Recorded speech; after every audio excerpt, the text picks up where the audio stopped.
നമ്മുടെ നാട്ടിൽ ഒരു കൃഷിയൊക്കെ ചെയ്തുകൊണ്ടിരുന്ന ഒരാൾക്ക് കർഷകനായിട്ടുള്ള ഒരാൾക്ക് പാമ്പ് കടി ഏറ്റു. അപ്പോൾ കമ്പോസ്റ്റ് ഉണ്ടാക്കാനായിട്ട് പോയതാണ്. അപ്പോൾ ഞാനത് ഇപ്പോൾ ഈ പാമ്പിൻ്റെ ഒരു ഇത്രയും വിഷയമായിട്ട് നിൽക്കുന്ന ഒരു സാഹചര്യത്തിൽ അതും ഇടയ്ക്കിടയ്ക്ക് ചെറിയ മഴ നമുക്ക് കിട്ടുന്നുണ്ടല്ലോ, അതേ സെയിം സാഹചര്യമായിരുന്നു അന്ന് ആ ഒരു സമയത്ത് ആ പാമ്പ് കടിച്ചപ്പോഴും. അപ്പോൾ അതെങ്ങനെ ഉണ്ടായെന്ന് വെച്ചാൽ ആള് കരിയില കമ്പോസ്റ്റ് ഉണ്ടാക്കാനായിട്ട് പറമ്പിൽ നിറയെ കരിയിലകൾ വീണ് കിടക്കുന്ന സ്ഥലത്തുനിന്ന് കരിയില വാരാനായിട്ട് പോയതാണ്. കൂടിക്കിടക്കുമായിരുന്നു കേട്ടോ. അപ്പോൾ അതുപോലെ ചെറിയ മഴയൊക്കെ ഉള്ള ഇടയ്ക്കൊരു മഴയൊക്കെ കിട്ടുന്ന ഒരു സമയമായിരുന്നു ഇതേപോലെ തന്നെ. അപ്പോൾ വാരി എടുക്കുന്നതിൻ്റെ ഇടയ്ക്ക് ഇത് അങ്ങനെ കിടക്കും. ഇത് ഈ താഴെ കൊടുത്തിരിക്കുന്നതാണ് ഈ അണലിയുടെ ഡിസൈനൊക്കെ ഇങ്ങനെ വരും കേട്ടോ. ഒരു ഇതുപോലെ റൗണ്ട് റൗണ്ടായിട്ടൊക്കെ ഉണ്ടാവും. അപ്പോൾ ഈ അണലി പതുങ്ങി കിടക്കും. ചതിയം പാമ്പ് എന്നൊരു പേര് കൂടി ഈ അണലിക്കുണ്ട് കേട്ടോ. ചതിയം പാമ്പാണ്. അപ്പോൾ അത് അനങ്ങില്ല, പതുങ്ങി അങ്ങനെ കിടക്കും. പെട്ടെന്ന് സഡനായിട്ട് തിരിഞ്ഞ് കൊത്താൻ, പെട്ടെന്ന് തിരിഞ്ഞ് കടിക്കാനുള്ള ഒരു ഇതുള്ള ഒരു പാമ്പാണ് കേട്ടോ. നല്ല കഴിവ്. അങ്ങോട്ടായിരിക്കും ചിലപ്പോൾ കിടക്കണത്, അത് കറങ്ങി വന്ന് കടിക്കും.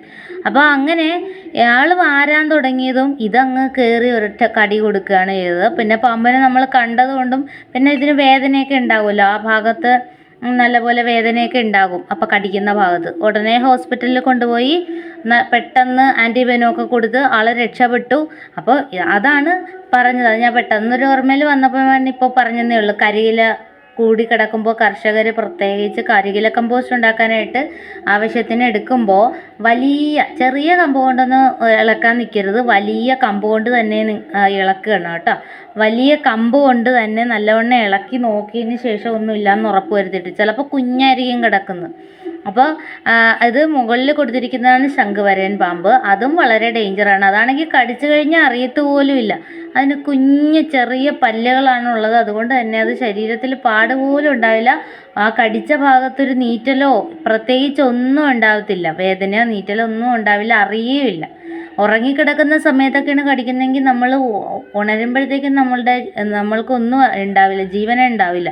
അങ്ങനെയുള്ളൊരു സംഭവമാണ് ശംഖുവരൻ എന്ന് പറയുമ്പോൾ. അപ്പോൾ ഈ അണലിയുടെ ഇതാണ് കരിയിലയുടെ ഇടക്ക് കൂടുതൽ വരാനായിട്ട് സാധ്യത ഈ അണലിപ്പാമ്പ് തന്നെയാണ് കേട്ടോ. അത് ഈ നല്ല ചൂടല്ലേ, അപ്പോൾ ഇത്തിരി തണുപ്പൊക്കെ പിടിച്ച് കരിയിലയുടെ ഇടക്ക് കിടക്കും. അപ്പോൾ നമ്മൾ സേഫായിട്ട് ഇനിയിപ്പോൾ കരിയില കൃഷിക്കാരാണെങ്കിൽ അവർക്ക് എപ്പോഴും കരിയിലേക്ക് ആവശ്യം ഉണ്ടാവുമല്ലോ. അപ്പോൾ ഒരു ചാക്കിൽ വളരെ ഭദ്രമായിട്ട് നിറച്ചതിന് ശേഷം ഇതുപോലെ ഇളക്കിയൊക്കെ നോക്കിയിട്ട് ചാക്കിൻ്റെ അകത്ത് നിറച്ച് വെച്ചിട്ട് അത് കെട്ടി ഭദ്രമാക്കി സൂക്ഷിച്ച് വെക്കുന്നത് നന്നായിരിക്കും. സേഫായിട്ട് കെട്ടി സൂക്ഷിച്ച് വെക്കണം. അല്ലാതെ തുറന്നിട്ടിട്ട് കാര്യമില്ല കേട്ടോ. ചിലപ്പോൾ അതിൻ്റെ അകത്തും കയറിയിരിക്കാൻ സാധ്യതയുണ്ട്. കെട്ടി വെക്കണം.